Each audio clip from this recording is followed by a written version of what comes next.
Throughout the rest of this 2025 schedule, wherever it may lead for the NC State Wolfpack, there are two very important things that they can control above all else.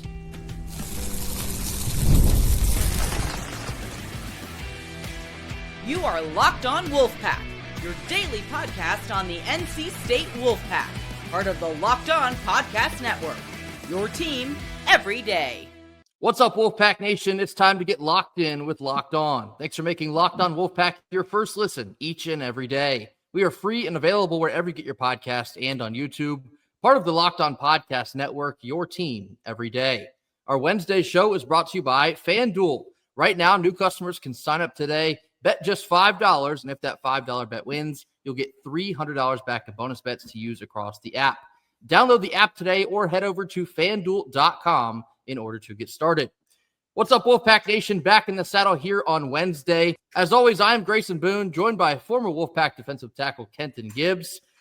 For some reason, Kenton, we're still going to talk just a little bit further about this loss to Virginia Tech from this past weekend, but I want to extrapolate this forward. There's some things that need to be pushed and, in fact, hammered down moving forward as soon as this weekend facing the Campbell Camels.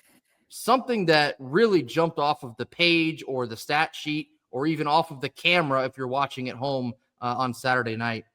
The attitude and the effort were just not quite there for all four quarters for NC State. And those are, in my opinion, the two most important things that NC State can control throughout the rest of this season. The schedule is only going to get tougher from here. The defenses are only going to get tougher from here. You're going to face better offenses than you've been able to stop so far. But NC State moving forward, their attitude and their effort, it can take them a long way. You're absolutely right, Grayson. And when people on the outside say, when you and me and the, boosters or whoever else is saying we're no longer going to support this team, whatever the case may be, it's still within that building. It can't matter. It can't matter, right? We all know the phrase, you're never as good as you are when you're winning. You're never as good as everyone says you are when you're winning. You're never as bad as everyone says you are when you're losing. And so if I'm this team and I'm in this locker room and the question is, where do you go or how do you proceed from here? Like you said, Grayson, control the controllables. Get better one day at a time. The things that we saw, and this is what we have talked about for years, it seems like. So many losses. And this is a persistent problem where it's not things where we're saying, hey, you're going up against a kid that's going to make millions of dollars playing this game in about a year or two or in a few months, and he just makes a freakish play where you just got to shrug your shoulders and say, hey, if he's going to make that play, he's going to make that play. It's instead things like the inability to climb to a linebacker on 4th and 1 inside zone. Again, I don't care who was or was not listed on the scouting report. There is no scouting report that says that linebacker is self-check. We're not going to block him at any point in the game. It just doesn't exist. So for me, I 1,000% in agreement with you. Control the controllables in terms of attitude and effort. But I also want to add one more in there. Focus. Yes. Again, there are going to be times where prime example, we have to go to Miami. I like Anderson T. I think that Peak is a lot better than what he showed against Virginia Tech because for those of you who don't know, there's a reason that we do not have a Locked On Look of the Week this week. I watched that film back and it was so disgusting. I said, I'm not playing any of this back. I'm not doing this again. I'm not chopping this up. I got sick to my stomach watching it. And Jacarius's Peak play was one of those things that was a little tough to watch. But with that being said, I know what Jacarius Peak can do at his peak. No pun intended there, but I know what he can do at his highest clip. I know what he can do when he's rolling at his best clip. The things I've seen from Ruben Bain this year, the kid is rating out at like a 90-something. That young man is rating out at a 90-something in terms of total season. His PFF grade is a 90-something. And watching him play, I'm wondering what more he could do to get 100 because it's play in, play out. He's consistently where he's supposed to be, reestablishing line of scrimmage or in pass rushing. I mean, if you don't double him and your quarterback he's going to be asking your quarterback, hello, sir, may I have this dance very early. So there are going to be times where you see a player like that. We have some of those ahead of us. Absolutely. but in terms of just being focused and doing your job to the best of your ability. That has to be important. And for the coaching staff as well, not just the players in terms of attitude and effort, the coaching staff.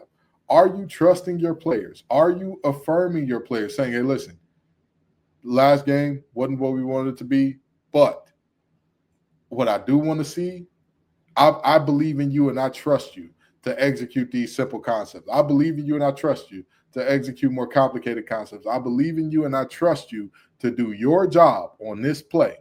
Prove me right. Go prove me right. So it is very much so, like you said, control the controllables and keep it going from there. At the end of the day, I'm a football guy.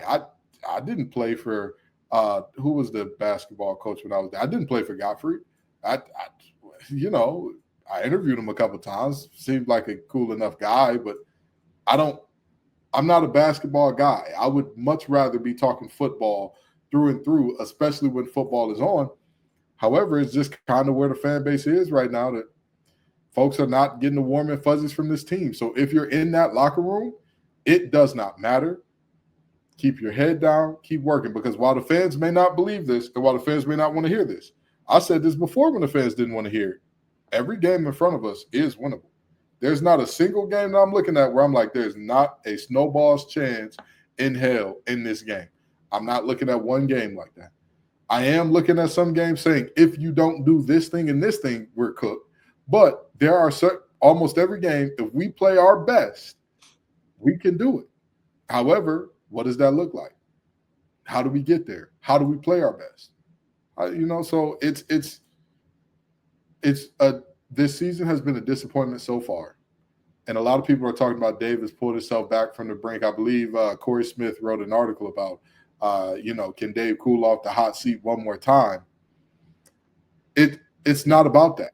But the thing is, it's not about that. If you're in that locker room, it's not about can we cool off the hot seat. You know what it's about? Can we beat Campbell? Yeah. Can we? And then after that, can we win the next one? And then after that, can we win the next one? It's never about what's going on outside the building. I love the university, gave up 3 attendance for it. I am now outside of the building. I can tell you what I hear. I can tell you, and I know folks are asking me to leak the DMs and the text. I'm not doing that. Unless I'm facing jail time, I'm never giving up my sources and what was said by my sources. I will express general sentiment, but that's about it. But if you're in that locker room, focus on what's going on in that locker room. Yeah, you threw me the alley-oop there talking about focus, and I would extend that specifically to the coaching staff. I heard a comment from Coach Dorn in the postgame, basically talking about the running back for Virginia Tech, Terrion Stewart, 15 carries for 174 yards. And Coach Dorn kind of said, well, they had some guys missing on the roster. It was a little bit difficult on who to prepare for. And many of you that just heard me say that, you said one of two words. One of them was either how, and the other one was probably why. Those are two good questions to ask there. How are you unprepared, and why do you not know who to plan for? You had 4 games of tape on the Hokies, and their roster is public information. There's not a single reason you can give me to be unprepared for anyone that you're playing the rest of the season. That goes for the 3rd string running back for Notre Dame. Can you name him? I can't, but you better be ready for him if the time comes for it. There's no reason to go into any game and be unprepared. And I think that's one of the biggest things that really rang in my ears Saturday night. It's like, we really showed up and we weren't ready for this. We were not ready for a Virginia Tech team that was going to fight. It looked like we showed up and kind of just expected them to roll over because their season should be over. Didn't go like that, did it? No, Virginia Tech showed up. They wanted to fight. They were more physical, and they wanted the game more than we did. I'm still hung up on that. How did Virginia Tech want this game more than we did? That goes back to attitude, and it goes back to effort. Those are two things that, regardless of what else is going on, you have full control over that. The whole team can say, oh, we're not losing this game. At home, at night, against Virginia Tech, who fired their coach, nah, we're not losing this one. We will do whatever it takes to leave with the win. Did you feel that way watching NC State on Saturday night? No. Did the game seem like it was schemed that way from the coordinators? No. Nothing from NC State on Saturday night said that we are the more physical team, we're more serious about this game, and we are going to protect home field. Nothing said that, and that's unacceptable. That quote continues to anger me regardless of context because I'm so confused. What back could they have trotted out that then the game plan becomes we are going to do something besides miss tackles? Exactly. Real quickly, because Kenton, you got on here and said you already know what Virginia Tech likes to do when they run the football. You said that either Saturday night or you said it on Monday's show. You knew. So if Kenton knows, how does the team not know? I'm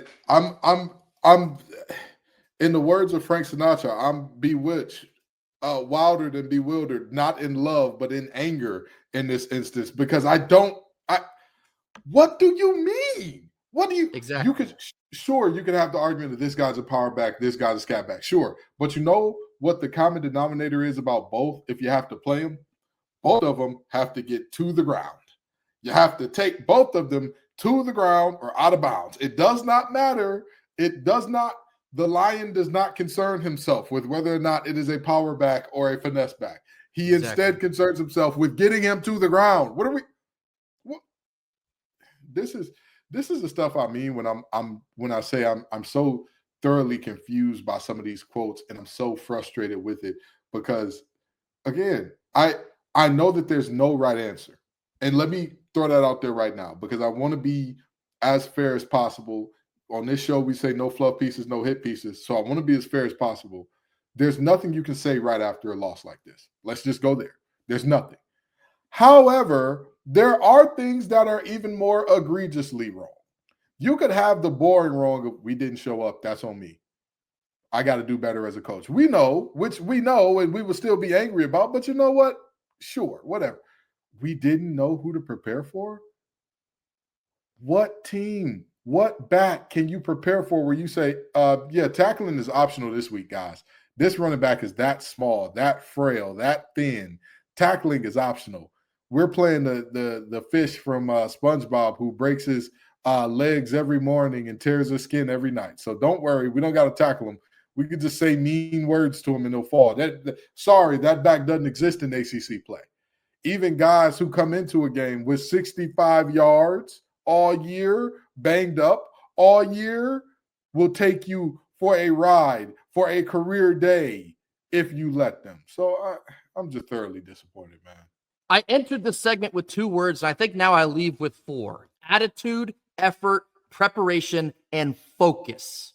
All 4 of those have to be pillars for the final 7+ games of this 2025 season. You cannot go into any single game. Honestly, you shouldn't go into a single practice without all 4 of those words at the forefront of each and every day. Attitude, effort, preparation, and focus. That is what we want to see from NC State moving forward. Coming up next, we're getting into a whole lot of nothing or a whole lot of something. This comes after a quick word from our sponsors. Our first Wednesday sponsor is Mazda. Mazda crafts cars for those who do more than just simply move. From footwork to breathwork, athletes will sweat out all the details. Mazda brings this very same approach into how they craft each and every model. You can feel the Japanese craftsmanship in every detail, from the metallic accents to the available Napa leather upholstery. You can make everyday drives feel like anything but, from smooth handling to intuitive controls. With all-wheel drive standard in every crossover SUV, you can drive with confidence through almost any season.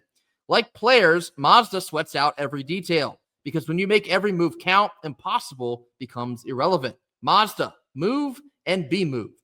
Our second Wednesday sponsor is Monarch Money. Most people can't even name all their financial accounts or what they're worth. Whether it's 401ks, properties, or investments, when you don't have the full picture, you can end up leaving money on the table. That is why Monarch Money exists. It's an all-in-one personal finance tool that helps you bring your entire financial life together in one clean, easy-to-use interface. Monarch is built for people with busy lives. If you've put off organizing your finances, Monarch is quite literally made for you. Monarch will do the heavy lifting. You can link all of your accounts in just minutes, see clear data visuals, and get smart categorization of your spending, finally feeling in control of your money without ever touching a spreadsheet. So don't let financial opportunities slip through the cracks. Use code LOCKEDONCOLLEGE at monarchmoney.com in your browser for half off of your first year. That's Monarch like the butterfly, money like the money, using code LOCKEDONCollege. That's LOCKEDONCOLLEGE, Locked On College at monarchmoney.com. Middle portion of our Wednesday show. Now time for a whole lot of nothing, a whole lot of something. 3 topics. We'll tell you exactly where we stand on them. So first one here, I saw a report come out, an injury report on Wednesday. Sean Brown will be out this weekend for NC State. There's also a couple defensive backs that will miss the remainder of the year. It seems like injuries are starting to stack up a little bit on the defensive side of the ball. Whole lot of nothing, whole lot of something. I'll say a whole lot of something, because that was already a group that we knew even the top end had some holes and deficiencies, let alone when you get into the depth, right? We can all say next man up, and then next man should be just as good as the first man. Well, if he was just as good as the first man, he would have been the first man. You understand? Yeah, like that's just the reality. A defense that can't afford any injuries on top of what we already have, trotting out there getting more injuries, whole lot of something. Again, I know that this is the most depressed tenor that we've probably bought to an episode, but this is a whole lot of something in a not so great way. Now, look, against Campbell, should it matter? No, probably not. But you have to have Sean Brown back as healthy as possible, as soon as possible. He's been the leading tackler, for better or for worse, for this defense, and he brings an engine that you really have not seen in many other players outside of like Kean Sloan and Sebastian Harsh. Those 3 guys have been the heart and probably the soul of this defense. So to miss Sean Brown for an unidentified amount of time, hopefully it's just this week, I think that can be a whole lot of something. Second one here, and I believe we spoke about this a little bit on our Monday show. Freshman offensive lineman Spike Souls earned the starting job at right guard, started the game on Saturday night, and earned the highest grade across the offensive line. Whole lot of nothing, whole lot of something. This is 2 years in a row. Grayson and I have identified an offensive player early in the year and said, hey, that guy probably needs to be playing more. And then when he plays more, he turns out to be one of your best offensive players. It really is so interesting to see this play out time and time again, because, again, those coaches get paid a lot more than me and Grayson, a whole lot more than me and Grayson, even the assistants, right? And the reality is Spike has earned a spot. We are at a point where I would hope that we are done shuffling around on the offensive line, unless there are more injuries or something, which, knock on wood, we hope that doesn't happen. But, I mean, Spike seems to be the guy. He seems to have it, clear cut as the best right guard on this team. So, I hope he continues to go out there and make good things happen for our offense. And I hope that our running game can now improve back to what it was before this Virginia Tech game for the rest of the season. And I think Spike proved very early on, and by early, I mean game 1, that he could be the guy.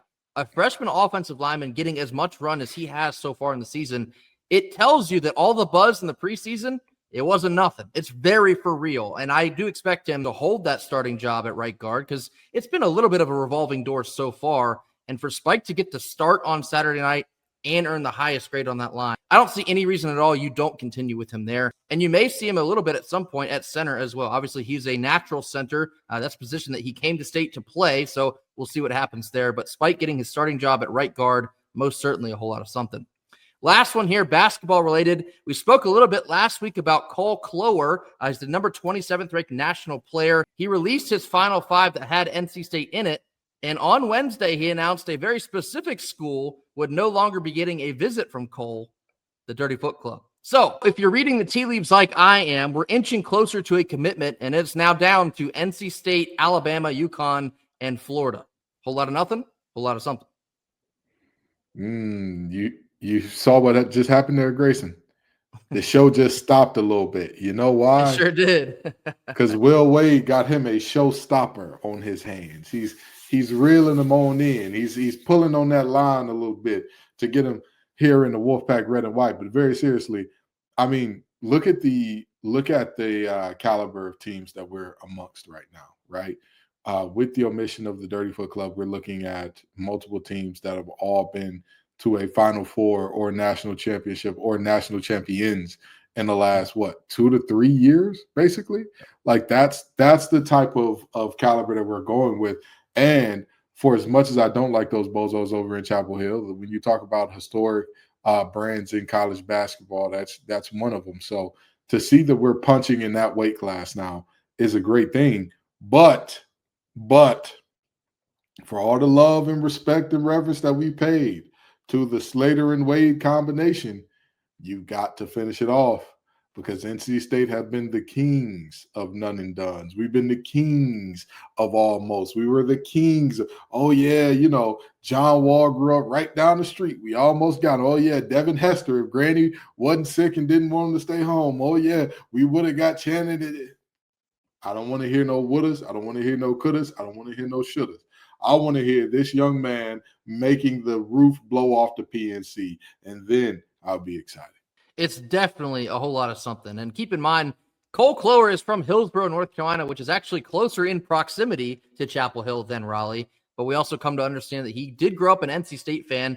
I have to imagine that might be doing a little bit of the heavy lifting. But for Cole now to have like an unofficial Final Four with NC State amongst the likes of national champions and Final Four attendees, it's a really big deal. And I've seen some crystal balls already for Cole to State. Is starting to heat up a little bit more. I would anticipate maybe sometime in the next couple of weeks, you will see a decision made. But if Cole Clower comes to NC State, like I said, and then NC State wins with Will Wade, it's going to pop off. That is what you call a reckoning, and it is right there on the verge. So most certainly a whole lot of something. Coming up next, we're going to round out our Wednesday show with some mailbag. This comes after a quick word from our sponsors. Our third Wednesday sponsor is FanDuel. The NFL season is here, and FanDuel has an offer that you simply do not want to miss. Right now, new customers can bet just $5 and get $300 back in bonus bets if that first $5 bet wins. Yes, that's right. Pick a bet, put down $5, and if that thing hits, you'll unlock $300 in bonus bets to use across the app. It makes watching football even more exciting when you've got a little something extra riding on the action. Whether you're a casual fan or you love diving into the stats, FanDuel makes game day experiences so much better. So, what are you waiting for? Visit FanDuel.com to download the FanDuel app today and get started. FanDuel, play your game. Our fourth Wednesday sponsor is Square. Your favorite neighborhood spots run on Square. There are certain businesses that make the neighborhood, well, the neighborhood. These are the places that become an extension of the home. Whether it's the sports bar dedicated to your team's fan base, the spot with the best wings in town for game day, or that beloved local chain that's been rooted in your community for years, these businesses are what bring people together. When the neighborhood businesses thrive, the whole neighborhood thrives. Take, for example, Oakwood Pizza Box in downtown Raleigh. Use this ad as an excuse to go support your local favorite spots, like Oakwood. You can have yourself a day in the neighborhood, because when money is spent in the neighborhood, it stays in the neighborhood. Square is a proud partner of more than 4 million neighborhood businesses around the world. You can go to square.com/go/lockedoncollege in order to learn more. But before you do, go out and support your favorite neighborhood spot. You'll be happy you did. Square, see you in the neighborhood. Last couple minutes of our Wednesday show. Now time for some Hump Day mailbag. Here we go. First one comes from Katie Allman. She says, some of this lands on the coordinators, but yeah, the head coach hires them. Put the position coaches in that basket too. That's where the fire and attitude develops.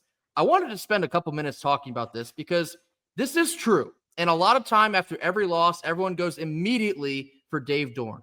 And I will say, like, maybe even the majority of the time, that shouldn't be the case, because the players, they have to execute. The play calling needs to be effective. And then, of course, on top of that, the overarching idea is that the head coach needs to be a good game manager.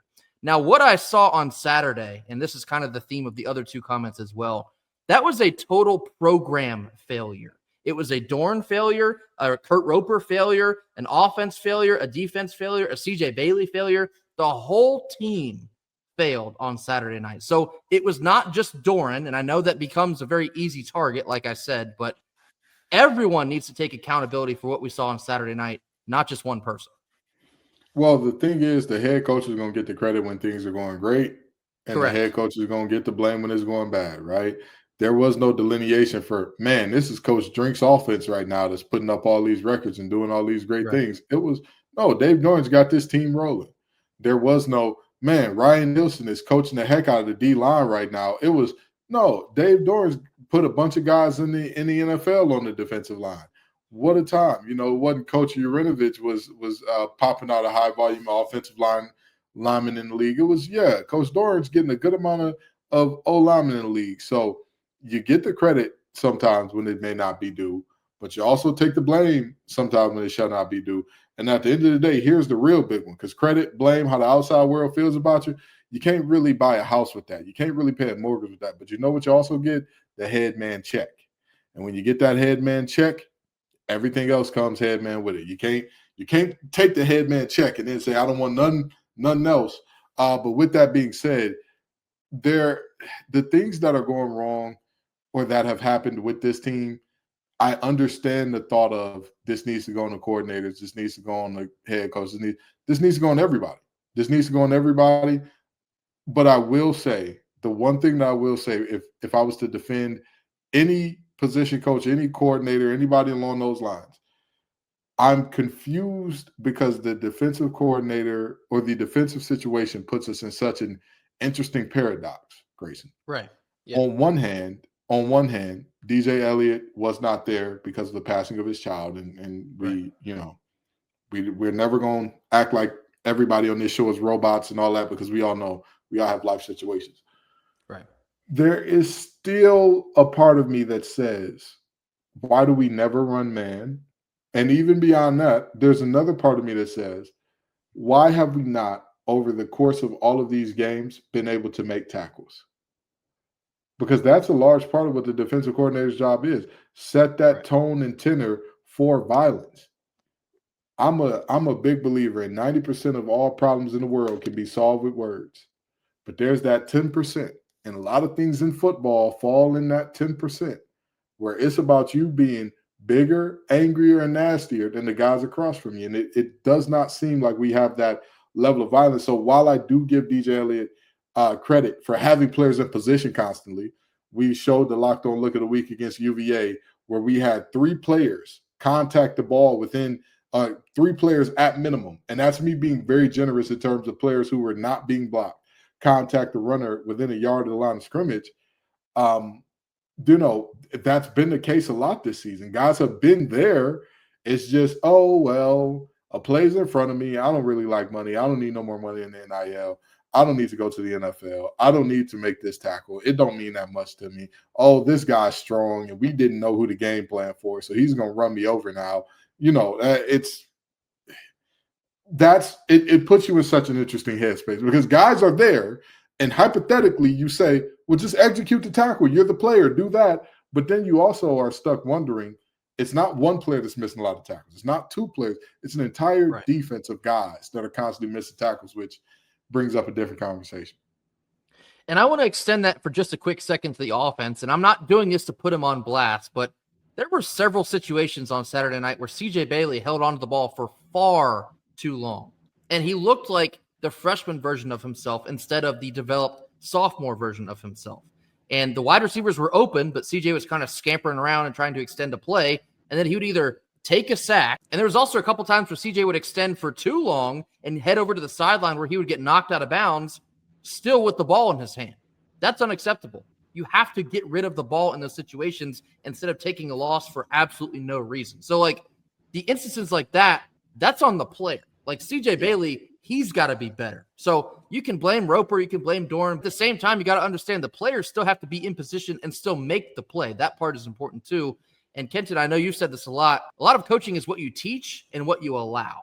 And so I think that's some of the frustration, because it's man, CJ, why is he running out of bounds for a loss of 4 when he could have thrown it away and you have 2nd and 10? What are we doing there? So just a lot of gripes there.